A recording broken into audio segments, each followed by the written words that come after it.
Welcome to master key TV. కామన్గా ఎక్కడైనా కూడా రాష్ట్ర ప్రభుత్వం గురించినటువంటి కామెంట్స్ ఎక్కువగా వింటూ ఉంటాం. వాళ్ళు చేసే పనులు బాగాలేవని, అదని ఇదని ఇట్లా. సో కానీ తెలంగాణ విషయానికి వస్తే రాష్ట్ర ప్రభుత్వం కంటే కూడా ప్రతిపక్ష పార్టీకి సంబంధించినటువంటి ఇష్యూస్ చాలా ఎక్కువగా ట్రెండ్ అవుతూ ఉన్నాయి. ముఖ్యంగా మనం ఢిల్లీ లిక్కర్ కేసు తీసుకున్నా అదే విధంగా ఉంది. ఫోన్ ట్యాపింగ్ వ్యవహారంలో కూడా ఫోన్ ట్యాపింగ్ వ్యవహారం అనేది తవ్విన కొద్దీ అవినీతులు పెరుగుతూ ఉన్నాయి. రోజు రోజుకి కొత్త అప్డేట్స్ వస్తూ ఉన్నాయి. తాజాగా చాలామంది ప్రముఖులు మీడియా సంస్థల యజమానులతో సహా, జడ్జిలతో సహా, అప్పుడున్నటువంటి ప్రతిపక్ష నాయకులందరినీ కూడా ఫోన్లు ట్యాపింగ్ జరిగాయనే విషయాలు మనకు తెలుస్తూ ఉన్నాయి. ఈ క్రమంలో తాజా పరిణామాలు, అలానే భుజంగారావు ఇచ్చినటువంటి కన్విక్షన్ స్టేట్మెంట్ ఏంటి అనేది డీటెయిల్గా మాట్లాడడానికి మన స్టూడియోకి వచ్చారు దాసరి విజ్ఞాన్ గారు. వారితో మాట్లాడి మరింత లోతుగా తెలుసుకునే ప్రయత్నం చేద్దాం. విజయన్ గారు నమస్తే అండి. నమస్తే అండి. ఏంటండి యాక్చువల్గా నిజంగా అసలు అందరూ అవాక్కయ్యే విధంగా ఎవరిని వదలలే కదా, దానికి పెద్ద వ్యవస్థ, ఒక డిపార్ట్మెంటే పెట్టినట్టుగా అనిపిస్తుంది ఈ ఫోన్ ట్యాపింగ్ సంబంధించి. ఇది ఏంటి, ఎలా జరిగింది, మీకున్న అప్డేట్స్ ఏంటి? కేవలం ఫోన్ ట్యాపింగ్నే నమ్ముకొని మరోసారి అధికారంలోకి రావాలన్న ప్రయత్నం చేశాడు కేసీఆర్. సరే, 1 సెకండ్, ఒక విషయంలో చెప్పాలంటే ఈవీఎంలన ట్యాంపరింగ్ చేయలేము, పోనీ ఆ సాఫ్ట్వేర్ని మార్చలేము, ఈసీకి ఎదురెళ్ళలేము, ఇంకేం చేస్తే బాగుంటుంది ఆలోచించి ఈవీఎంలతోనే పని లేకుండా ఈవీఎంలు ఏముందిలే మళ్ళీ జనాల్లో నెగిటివ్ అయిపోతాం, అసలు జనాల చేత శబాష్ అనిపించుకొని మీతో వాళ్ళందరినీ గలీజ్ చేయాలంటే ఏం చేయాలి అని ఆలోచించి ఒక కొత్త ప్లాన్ ఇంప్లిమెంట్ చేశాడు, ఫోన్ ట్యాపింగ్ అని. దీనికి మెచ్చుకోవాలి ఈ క్రిమినల్ బ్రెయిన్కి. మంచి క్రిమినల్ బ్రెయిన్ అండి కదా, ఎంత మంచి బ్రెయిన్. అట్లా బోల్డ్ ఎంతమంది ఫోన్లు, కడియం శ్రీహరి గారితో రాజయ్యకి ఉన్న ఇదేంటి, కుత్బుల్లాపూర్ ఎమ్మెల్యే తో ఇంకెవరికో షంబీపూర్ రాజుకున్న ప్రాబ్లం ఏంటి, అండ్ మన జానారెడ్డి వాళ్ళ అబ్బాయి రఘువీర్ Reddy phone tapping, and next అలాగే రేవంత్ రెడ్డి అండ్ ఆయన కుటుంబ సభ్యుల phone, Kondal Reddy phone tapping చేయడం, కామారెడ్డిలో కేసీఆర్ నిలబడ్డానికి అటు బీజేపీ ఓడిది ఇటు కాంగ్రెస్ ఓడిది ఫోన్ ట్యాపింగ్లు చేయడం, దుబ్బాక, మునుగోడు, నాగార్జున సాగర్ ఎలక్షన్స్లోను, and Etela Rajender phone tap చేయడం, ఆయన మాట్లాడేటి అన్ని విని ఆయనని పక్కకు నెట్టేయడం, అసలు ఇంకా తీగల కృష్ణారెడ్డి, తీన్మార్ మల్లన్న ఫోన్ ట్యాపింగ్ చేయడం, ఆ ఫోన్ ట్యాపింగ్ చేసి ఆయన్ని జైల్లో పడేయడం, అండ్ అలాగే జువ్వాడి నరసింహారావు, నెక్స్ట్ మన ABN Andhra Jyothi MD Radhakrishna phone, and Vamshi Krishna, Kavvampalli Satyanarayana ఫోన్లు, అండ్ ఇంకా బోల్డ్ అన్ని ఫోన్లు. అండ్ అలాగే ఇంకో ఛానల్ యజమాని ఎవరంటే మన రవిప్రకాష్ గారు. ఆయన అప్పుడు టీవీ నుంచి బయటకు వచ్చాక మోజో టీవీ పెట్టాడు. మోజో టీవీని సర్వనాశనం చేసి ఆ రేవతి ఆవిడ్ని కూడా తీసుకెళ్లి జైల్లో ఆ టీవీ ఛానల్ లేకుండా చేశాడు. అండ్ నెక్స్ట్ మళ్ళీ అలాగే బండి సంజయ్, ధర్మపురి మన అరవింద్తో పాటు ఇంకా బోల్డ్ అన్ని ఫోన్లన్నీ ట్యాప్లన్నీ చేశాడు. షర్మిల ఫోన్ ట్యాప్ చేసి జగన్కి మీ చెల్లి ఇట్లా చేస్తుంది, మీ చెల్లి అట్లా చేస్తుంది మా తెలంగాణకు వచ్చి అని చెప్పడం, మీ చెల్లి కుట్ర పన్నుతుంది, కావాలంటే సాక్ష్యాలతో సహా పంపిస్తా అని చెప్పి ఆయనకు పంపిస్తే ఆయన అవన్నీ విని అన్నా చెల్లెల మధ్యలో చెడింది.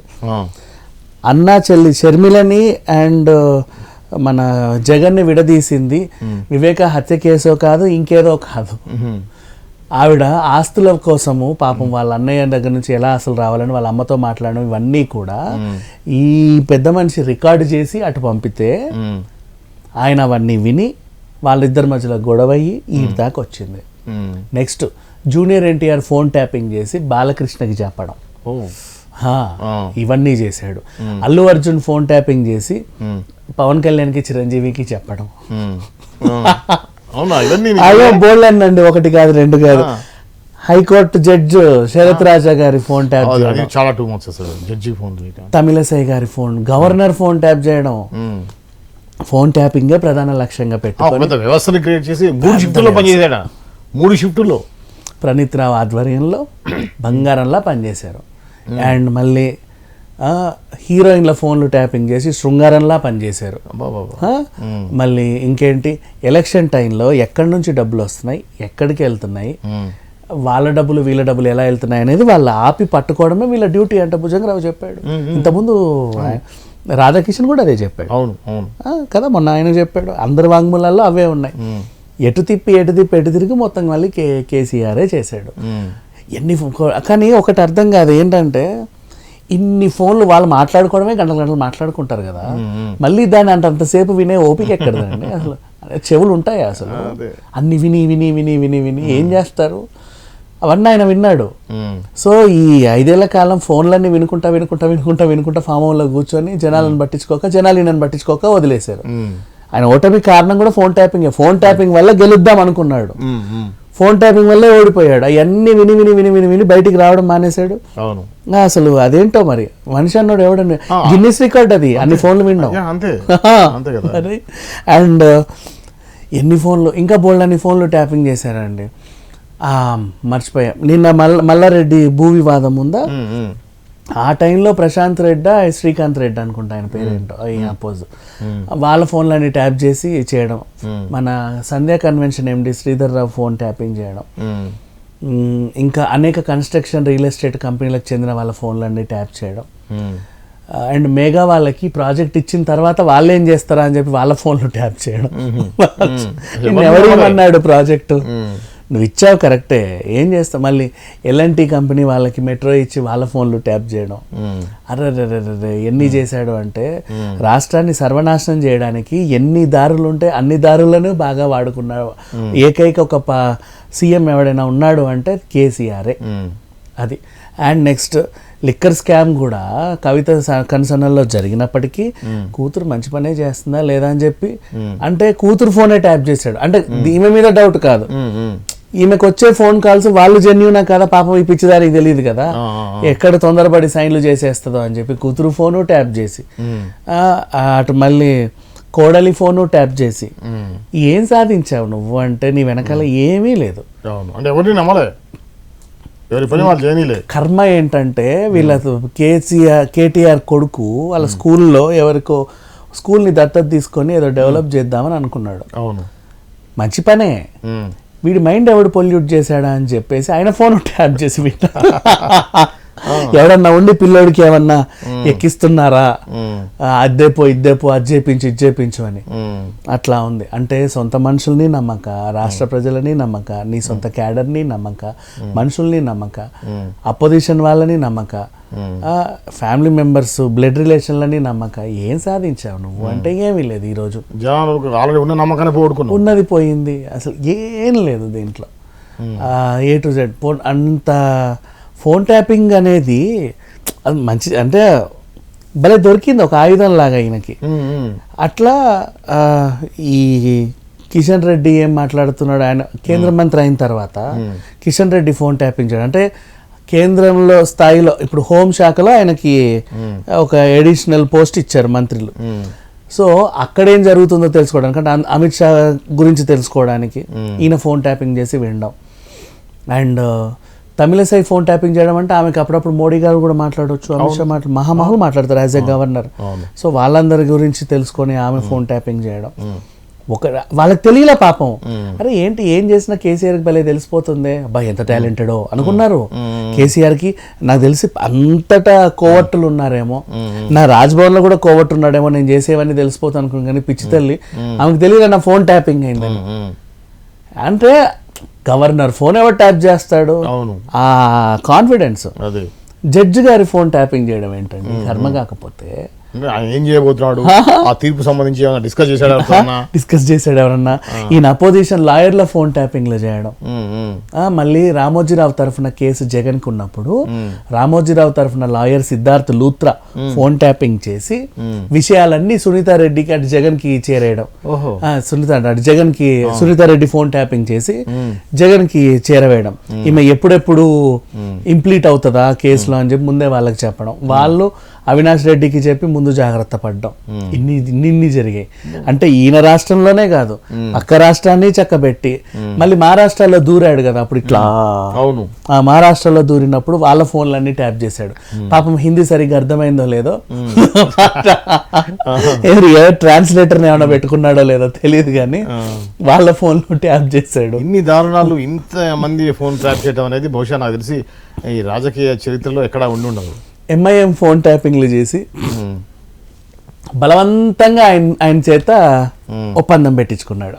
ఎంఐఎంకి అసలు బీఆర్ఎస్ అంటే నచ్చదు. వాళ్ళు ఎప్పటి నుంచో కాంగ్రెస్ కి చాలా అంటే వైఎస్ గారు ఉన్నప్పటి నుంచి కాంగ్రెస్ అంటే వాళ్ళకి చాలా ఇష్టం. ఒక మంచి సంబంధం అనుబంధం అన్నీ ఉన్నాయి. వాళ్ళ ఫోన్లు ట్యాపింగ్లు చేసి వాళ్ళు చేసిన రాజకార్యాలన్నీ విని బ్లాక్మెయిల్ చేసి ఆయన చేత బలవంతంగా 10 ఏళ్ళు ఒప్పందంలో ఉన్నాడు. నెక్స్ట్ ఇక మనం చక్కగా మాట్లాడుకోవాలనుకుంటే ఆర్ఎస్ ప్రవీణ్ ఎందుకు చేరాడు పార్టీలో అంటే ఆయన ఐపీఎస్ ఆఫీసర్ అయి ఉండి ఆయన ఫోన్ ట్యాప్ చేసి ఆయనకు సంబంధించిన విషయాలన్నీ తెలిసి ఆయనను బ్లాక్మెయిల్ చేసి పార్టీలో చేర్చుకున్నారు. ఇంతకన్నా దారుణం ఇంకోటి లేదు అసలు చెప్పాలి అంటే. మేము పెద్ద మనిషి ఇప్పుడు ఆయన అక్కడ గెలుస్తాడో లేదో తెలియదు కానీ ఆయన ఫోన్ ట్యాపింగ్ చేసి ఆయన బలవంతంగా పార్టీలో చేర్చుకున్నారు. షర్మిల ఫోన్ ట్యాపింగ్ చేసినప్పుడు అనుకొని ఉంటారు ఏమని ఏదన్నా విలీనం కేసీఆర్ పార్టీలో విలీనం చేస్తో లేదో అని చెప్పేసి, బట్ ఇంకేదో చేసింది. విజయశాంతి ఫోన్ ట్యాపింగ్ చేసి ఆమె చేత బీఆర్ఎస్ ని వదలలేకపోతుంది, బయట పార్టీలో ఇమడలేకపోతుంది. ఆమె ఏ పార్టీకి వెళ్తే ఆ పార్టీ సంబంధించి ఆమె ఫోన్ ట్యాపింగ్ అని వాళ్ళకి చెప్పడం, కాంగ్రెస్ లో ఉంటే విజయశాంతి మీ గురించి ఇట్లా మాట్లాడిందని వాళ్ళకి చెప్పడం, బీజేపీలో ఉంటే విజయశాంతి మీ గురించి ఇట్లా మాట్లాడి అటు చెప్పడం, ఆమె ఆడ దిక్కులేక ఎటు దిక్కులేక సర్లే పోనని మళ్ళీ బీఆర్ఎస్కే రావడం, ఆమె తల్లి తెలంగాణ పార్టీ పెట్టినప్పుడు కూడా ఇందులోనే విలీనం చేయడం. ఒకటి కాదండి, 2 కాదండి, మాట్లాడుకుంటూ పోతే బోల్డ్ అన్ని. అండ్ నెక్స్ట్ పెద్ద పెద్ద ల్యాండ్లు ఎవడికెవడికి ఉన్నాయో వాళ్ళ ఫోన్లన్నీ ట్యాపింగ్లు చేసి వాడికి ఉన్నటువంటి చిన్న మైనస్లు ఏమైనా ఉంటే దాన్ని గట్టిగా నొక్కి ఆ భూములన్నీ దోచుకోవడం, ఇన్ని చేశారు. సత్యం రామలింగరాజు భూమే ఇప్పుడు జన్వాడలో ఆయన అనుభవించేది. జన్వాడ ఫామ్ హౌస్ 111 సత్యం రామలింగరాజు భూములు అండి అవి. ఆ టైంలో ఏదో అయ్యింది పాపం ఆయనకి, ఆ కేసు కాస్త మెడకు చుట్టుకోవడం వల్ల ఆయనకు బెయిల్ ఇప్పించడానికి ఆ భూములని రాయించుకున్నారు. నెక్స్ట్ ఇక్కడ ఈమె మీద పడింది కన్ను, మన ఎవరు ఈ 5,000 కోట్ల ఆవిడ, ముస్లిం ఆవిడ పేరేంటారు నాకు నోట్లోకి రావట్లా, మన బండ్ల గణేష్తో కొట్లాడిన ఆమె పేరు హీరా గ్రూప్, నౌహీరా షేక్ ఫోన్లన్నీ ట్యాపింగ్లు చేసి ఆమెని సర్వనాశనం చేసి ఆమె మీద కేసులు పెట్టించింది వీళ్ళే. నౌహీరా షేక్ ఎవరీమే, ఎక్కడి నుంచి వచ్చింది, ఇన్ని వేల కోట్లు ఎక్కడి నుంచి వచ్చాయని చెప్పి నౌహీరా గ్రూప్ని మొత్తం బజార్కి ఇడిచింది కేసీఆర్. నెక్స్ట్ ఇంకా మనకు తెలిసిన విషయమే, ఓపెన్ నయీంని ఎన్కౌంటర్ చేయించింది ఈయననే కదా, ఆ డబ్బులన్నీ దోచుకోవాలా. పాపం 5,000 కోట్లు దందానే చేయని, నీకన్నా దందా ఎవడు చేశాడు, నీ కొడుకు కంటే దందాలు ఎవడు చేశాడు, నీలాగే ఆయన కూడా, కాకపోతే నువ్వు సీఎం పదవిలో ఉన్నావు, ఆయన ఒక గ్యాంగ్స్టర్ పదవిలో ఉన్నాడు అంతే, ఇద్దరు ఒకటే దొందే. నీ సీఎం పదవి ఉంది కాబట్టి నువ్వు ఎన్కౌంటర్ చేయించి 5,000 కోట్లు దోచుకున్నావు అక్కడి నుంచి. రామోజీరావు మీద పడింది నీ కన్ను, ఆయన ఎడమకాలతో తన్నేసరికి ఎగిరిపడ్డావు, ఏం చేయలేకపోయావు, కొన్నాళ్ళు ఉండే ఇక ఫోన్లే మనకి ఎందుకు లేని వదిలేసావు అంతే. అంత జరిగింది. ఇవన్నీ ఎవరికి తెలియదు అనుకుంటున్నారో ఏంటో కానీ కాదు. ఆర్కే ఫోన్ ట్యాప్ చేసి ఏం సాధించావు నువ్వు అంటే నీ మీద న్యూస్ రాయొద్దా, నువ్వేం న్యూస్. మళ్ళీ ఆ జర్నలిస్ట్ రవిప్రకాష్ ఫోన్ ట్యాపింగ్ చేసి తొలి వెలుగు రఘు ఫోన్ ట్యాప్ చేశాడు, ఆయన ఏం చేస్తున్నాడు, ఎక్కడి నుంచి న్యూస్ చెప్తున్నాడు అని చెప్పేసి ఇంతమంది ఫోన్ ట్యాపింగ్లో బోల్డ్ అన్ని ఫోన్లు ట్యాపింగ్లు చేశారు. ఇంకోటి మీరు చెప్తుంటే గుర్తొచ్చింది, యశోద హాస్పిటల్ ని వాడుకున్నారు అన్నారు. యశోద గురించి అసలు మర్చిపోయాను నేను. అసలు యశోద హాస్పిటల్ని అడ్డాలాగా ఎలా వాడుకున్నాడంటే, యశోద ఏమో వీళ్ళకి పార్టీకి ఫండ్లు బాగా ఇచ్చేస్తుంది, సేమ్ కమ్యూనిటీ. ఈయన కేసీఆర్కి కనీసం దగ్గొచ్చినా జలుబు వచ్చినా అక్కడికే పోతాడు. అవును, అదేందో మరి. ఆయన మొన్న అడ్డం పడ్డా కూడా అక్కడికే వెళ్ళాడు, బాతుల్లో జారిపడ్డా కూడా. ఆయనకు నమ్మకం అంటే వాళ్ళైతే గొంతులోకి సంపరని. ఇంకో హాస్పిటల్కి వస్తే ఎక్కడ ఈ ఆక్సిజన్ సిలిండర్లు తీసేస్తారో,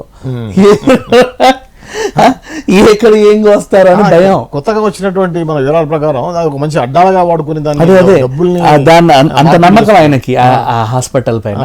ఆ నమ్మకాన్ని వమ్ము చేయకుండా హాస్పిటల్ కూడా ఏం చేసిందంటే చక్కగా డబ్బులు భలే పంచిందండి జనాలకి. డబ్బులన్నీ హాస్పిటల్లో పెట్టి వీళ్ళందరూ ఏదో రోగం వచ్చినట్టు అక్కడికి వెళ్ళడం, 5,000 10,000 ఇస్తే సంచిలో పెట్టుకొని వచ్చేయడం.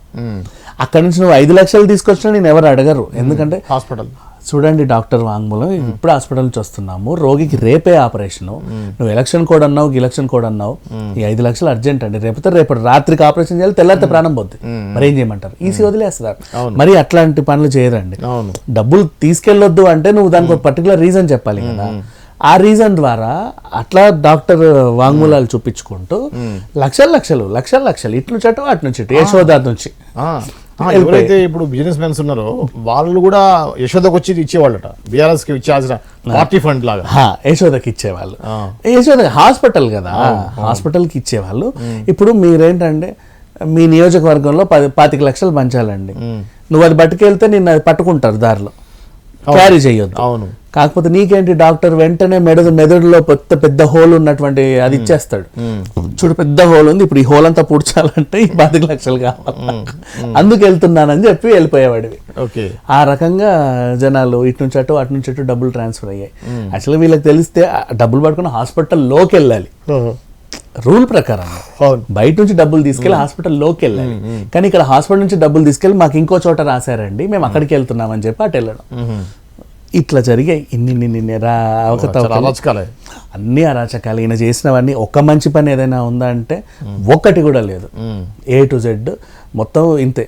ఆయన ఇంకా చెప్పాలి తెలంగాణ అని చెప్పేసి ఇప్పుడు ఏదో చేస్తున్నాడు, కానీ రేపటి రోజు ఆవిర్భావ దినోత్సవం రోజు బాగా భారీ ఎత్తున ప్లాన్లు చేసుకున్నాడు.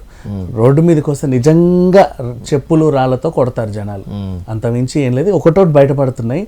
ఇంకా 2వ తారీఖు లోపు నన్ను అడిగితే ఇంకెన్ని విషయాలు వస్తాయో. ఇప్పుడు ఇంకా వారమే ఉంది, వారంలోనే ఇప్పుడు భుజంగరావు వాంగ్మూలము ఈయనకి యాంటీగా వచ్చింది. మొన్న రాధాకిషన్ 4 ఆయన కూడా అలాగే చెప్పాడు. ఇప్పుడు రేపు ఇంకా ఉన్నాయి అక్కడ తలకాయలు. ఆ తలకాయలన్నింటినీ కూడా చక్కగా సానబెడితే ఇంకెన్ని విషయాలు వస్తాయి. 4 రోజుల్లో కేసీఆర్ మీద కేసు బుక్ అయ్యి అరెస్ట్ అయ్యే పరిస్థితి రాదు కదా. కరెక్ట్ 2వ తారీఖు అరెస్ట్ చేసి పంపిస్తే ఇంకా బాగుంటదండి. 10 ఏళ్ళు చేసిన పాపాలన్నీ ఒక రోజుతో కడిగేయచ్చు నిజంగా చెప్పాలంటే.